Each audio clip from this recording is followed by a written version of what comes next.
बिहार की राजनीति में आजकल रामचरितमानस हो या 10% सवर्णों का मामला हो, काफी लगातार चर्चा हो रही है। हमारे साथ हैं विधायक हैं राजू सिंह जी। राजू जी, लगातार अब कई लोग हैं जो 10% की बात कर रहे हैं, सवर्णों के बारे में कर रहे हैं कि 10% जो है हिस्सा जो है वे लोग ही खा रहे हैं, 90% की हकमारी हो रही है।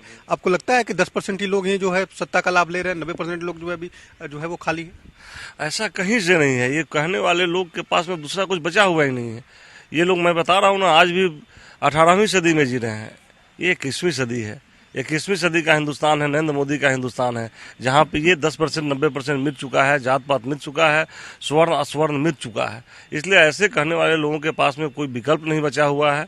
इसलिए चाहते हैं कि इस तरह की बातों को ला करके किसी तरह लोगों को दिग्भ्रमित किया जाए, दिग्भ्रमित करके वोटों का समीकरण एकजुट किया जाए। लेकिन ऐसा कुछ संभव नहीं लगता। लगता है कि आरजेडी के नेता जिस तरह की बातें कर रहे हैं, आलोक मेहता जो मंत्री हैं, बड़े विभाग की जिम्मेवारी संभालते हैं, वो कहते हैं कि 10% जो स्वर्ण है वो लोग अंग्रेजों के दलाल थे और 90% लोगों का उन्होंने शोषण किया। मुझे बड़ी आश्चर्य लगता है। हमारे पड़ोसी हैं, आलोक भाई हमसे सीनियर हैं और पढ़े लिखे लोग हैं।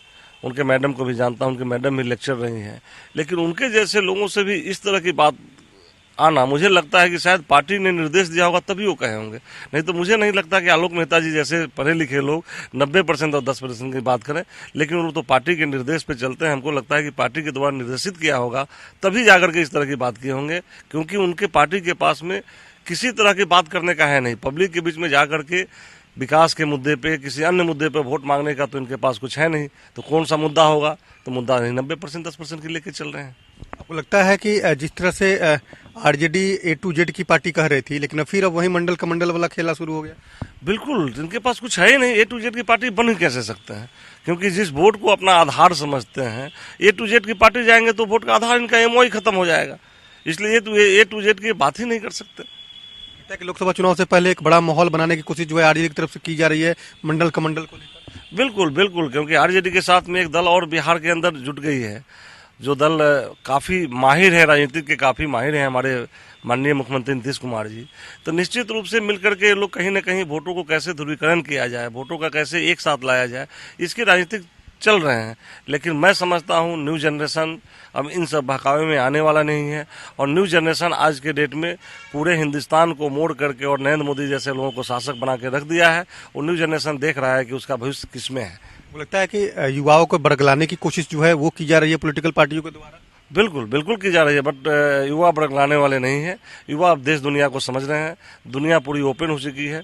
इसलिए मैं समझता हूं कि युवाओं का समर्थन 100% नरेंद्र मोदी जी के साथ है। मैं कल ही शाम में एक जगह बैठा हुआ था जो एमओई समीकरण की बात करते हैं, एक जादव समाज में बैठा हुआ था। वहाँ के बच्चे इंजीनियर डॉक्टर्स हैं और सीधा सीधी बोल रहे थे कि सर हम लोग नरेंद्र मोदी के साथ हैं।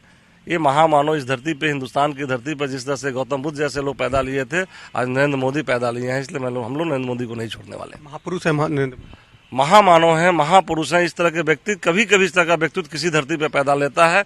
ये संयोग है, ये 21वीं सदी में हम लोगों के पास नरेंद्र मोदी जैसा व्यक्ति है जो हिंदुस्तान को आगे बढ़ाने के लिए, विश्व गुरु बनाने के लिए चल पड़ा है। बिल्कुल, देखिए राजू सिंह जी हैं जो विधायक हैं बीजेपी के, और उन्होंने साफ तौर पे कहा है कि अब मंडल कमंडल की राजनीति बिहार में नहीं चलने वाली है, क्योंकि हम सभी 21वीं सदी में जी रहे हैं और आज की युवा जो है वो किसी के बहकावे में आने वाले नहीं है। कैमरा के साथ सुनील कुमार, कशिश न्यूज, पटना।